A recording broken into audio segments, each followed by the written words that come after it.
Hello, magandang araw sa inyo mga kapatid. Kamusta kayong lahat dito? I do hope ay na-miss nyo ko kasi palagi ko po kayo naalala. And yung mga spirit team natin, nagpaparamdam na para mag-reading ano. So, I miss you guys and this is the right time no um, para may malaman tayo dito sa about new beginning, changes. I'm getting um, the message here na may dapat kayong malaman towards these changes, pagbabago.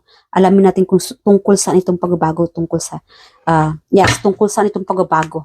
Right, Spirit Guardian Angels, tungkol saan itong pagbabago sa ating mga collective. Okay. Changes time. We have here delay, procrastination, too busy, lust, greed, bareback, inconsiderate. All right. And ghost. No closure, cowardice, disappearing act. Okay. So ito yung mga pagbabago. Yes. Baka meron dito sa inyo pagdating sa lust, greed, bareback, inconsiderate. I'm getting like there could be like I don't know, related sa mga sexual ano. But before tayo mag-start, I'd like to thank everybody here na nanonood sa aking mga any of my tarot reading videos. If this video na happy na makita ninyo, maybe this is meant to find you. I do hope na makarasunit kayo sa reading na ito, no?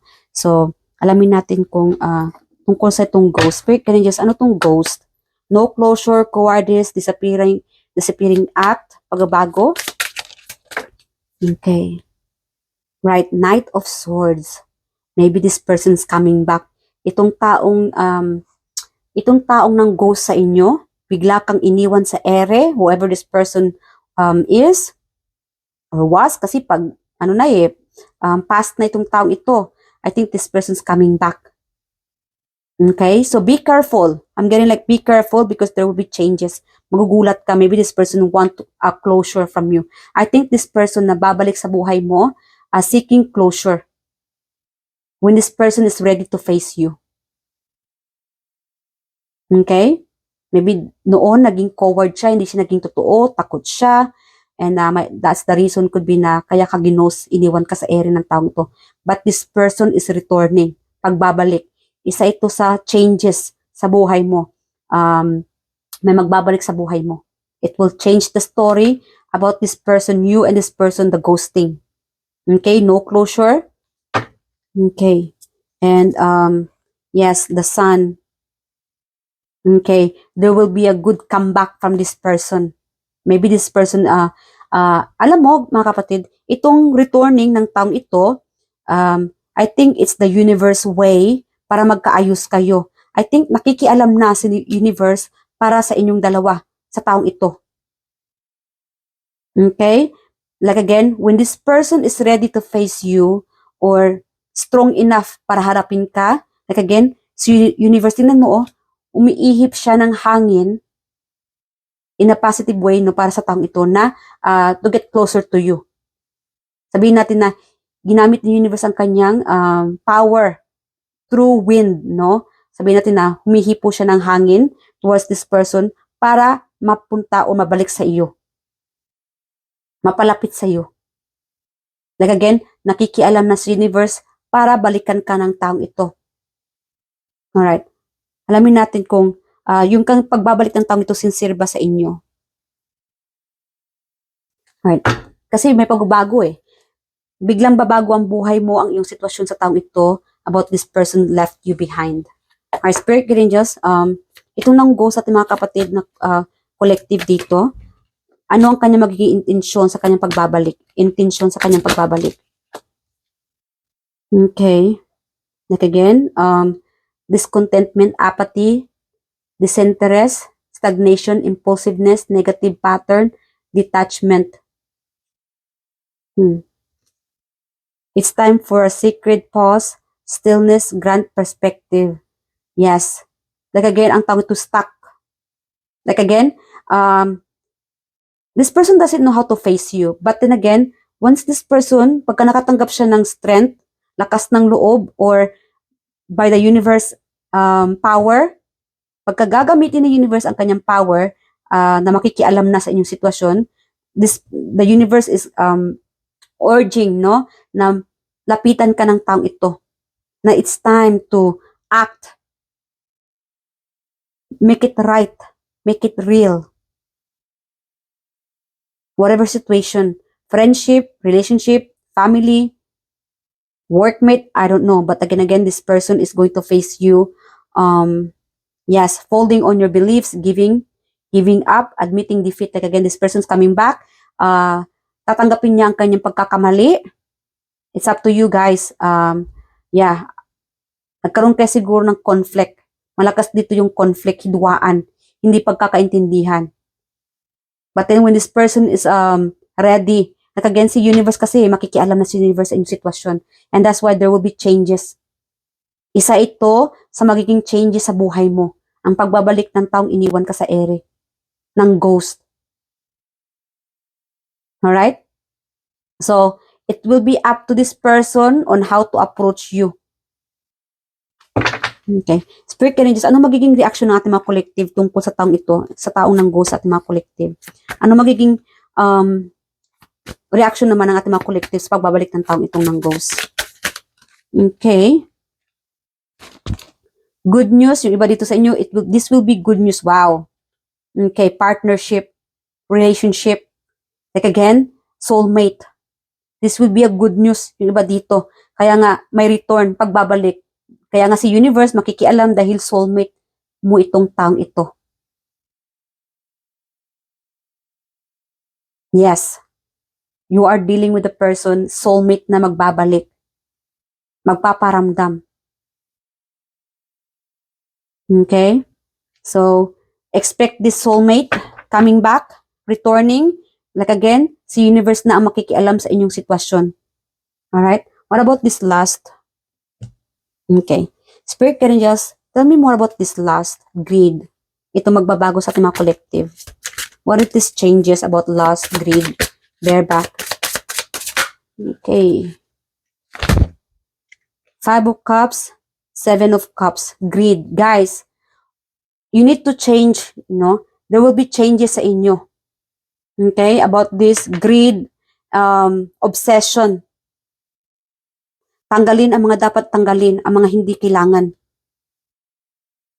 Okay? Especially sa mga, this could be relationship, lalong-lalo na kung ikaw ito nangungulikta ng mga karelasyon, ka-chatmate, yung mga hindi naging totoo. We have to be real. Kasi, like again guys, oras na, no?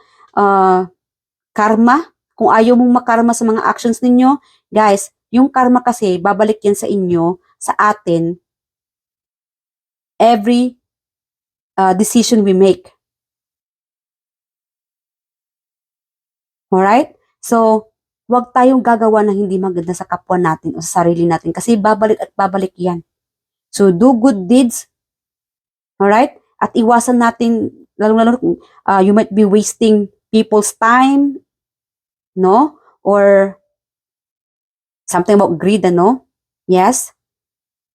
Iwasan natin mga kapatid ang magiging pakasarili. It's time to share what we have, the blessings. Kaya nga mayroon ditong pinagpala ka ng universe, you are chosen one dahil because you deserve these blessings. Dahil swerte ka, may pera ka, may mga you are truly useful. Kaya nga naging blessed ka ni universe, But again guys, huwag tayong maging greedy. Huwag natin sarilihin. Share the blessings. Share your knowledge. And we need to stop wasting time to others. Wasting time or wasting money. Magsayang ng oras, magsayang ng pera. Kung may mga gamit kayo na hindi kailangan, i-donate natin o ipamigay sa mga tao o sa ibang mga nangangailangan. Like again, change this habit, bad habit. Okay? So, iwasan natin maging makasarili. Yes. I'm sorry ha, hindi to sa isang tao lang, this is very specific. Kailangan may mga realization tayo. Mag-mature tayo, mag-grow up tayo. Okay? Those are changes na magaganap sa inyo. Dapat may mga realization kayo. Yes, be considerate. I-consider ninyo yung feelings ng ibang tao. Yes, so kailangan talaga maging considerate tayo sa ibang nararamdaman ng mga tao para wala namang, or maging considerate naman tayo sa lahat. Sa feelings, sa pagmamahal, sa pera, sa trabaho, whatever situation, no? Be considerate para walang masayang. Okay? Yes, para these are one of the changes. Ito ang pagbabagong mangyayari, magaganap sa inyo. Or maybe, like again, the universe is urging you to change this habit. Yes, wasting time and being inconsiderate. Okay? Kasi pag naging inconsiderate ka, kapatid, tayo, marami talagang taong mawawala sa buhay natin. So we need to fix our mistakes, ourself. So kailangan may mga realization, paglinay, anong tawag ito? Yeah, realization. Tanggapin natin pagkakamali natin. Meron naman dito kasi very specific here, no, na puro tanggap lang ng tanggap. Siguro nangungulikta ng mga ka-date, kausap, naging cheater ka na. This is very specific, ano. Again, guys, we need to stop